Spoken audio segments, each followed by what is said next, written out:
Ramadan hari pertama, banyak lapak takjil di berbagai sudut di kota Ambon.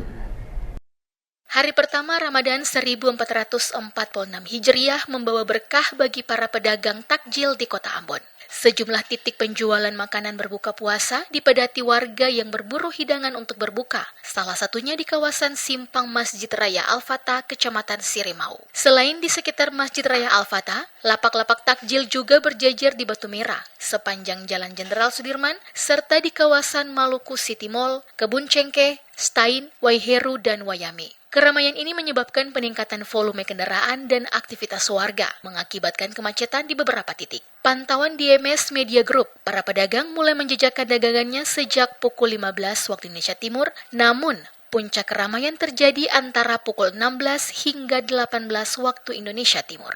Beragam menu ditawarkan di pasar takjil dadakan ini, mulai dari minuman segar seperti sop buah, es kuwut, es jeruk, hingga makanan berat seperti gorengan, pecel sayur, dan lauk pauk. Selain itu, tersedia pula makanan siap saji serta aneka gulai yang menjadi solusi praktis bagi masyarakat yang tidak sempat memasak sendiri. Harga yang ditawarkan cukup terjangkau mulai dari Rp5.000 hingga belasan ribu rupiah, tergantung jenis makanan dan minuman yang dibeli. Minuman es seperti es teh manis, es kuwut, dan es kelapa dijual dengan harga Rp5.000 hingga Rp7.000, sementara sop buah lengkap dibanderol dengan harga Rp10.000. Tak hanya makanan ringan, berbagai jenis kue basah seperti kue lumpur, Hercules, asida, lemper, risoles, cucur, dan putu ayu juga tersedia. Bubur sumsum candil dan kolak pisang yang menjadi favorit saat bulan Ramadan juga banyak diminati warga. Dengan semakin banyak penjual takjil dalam kota Ambon, membuat omset yang diperoleh para pedagang juga relatif terbatas. Fat, seorang pedagang kue di Desa Batu Merah, Kecamatan Sirimau mengungkapkan bahwa omset penjualannya justru lebih besar daripada hari-hari biasa dibandingkan saat Ramadan. Menurut Fat, sebelum Ramadan hanya ada 4 penjual kue di kawasan tersebut. Namun, saat bulan puasa, jumlah pedagang bertambah drastis dengan beragam variasi kue yang dijual. Hal ini mengakibatkan omset yang diperolehnya agak sedikit berkurang dari hari biasanya. Karena banyak yang jual. Kalau puasa kan semuanya pada jual.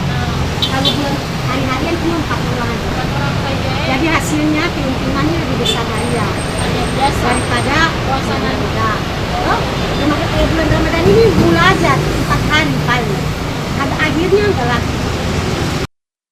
Meskipun persaingan semakin ketat, para pedagang tetap berharap mendapatkan keuntungan yang cukup selama bulan Ramadan, terutama menjelang Idul Fitri yang biasanya meningkatkan daya beli masyarakat. Menariknya, tidak hanya warga Muslim yang membeli takjil, tetapi juga warga non-Muslim turut singgah untuk mencicipi hidangan khas Ramadan yang jarang ditemui di hari biasa. Beberapa pedagang mengaku bahwa selama bulan Ramadan, mereka bisa meraup pendapatan hingga Rp1.000.000 per hari jika dagangan mereka laris terjual. Keramaian lapak takjil di kota Ambon menandakan antusiasme warga dalam menyambut Ramadan. Tradisi berburu takjil pun tetap menjadi bagian dari suasana khas bulan suci Ramadan di kota bertajuk Manise ini.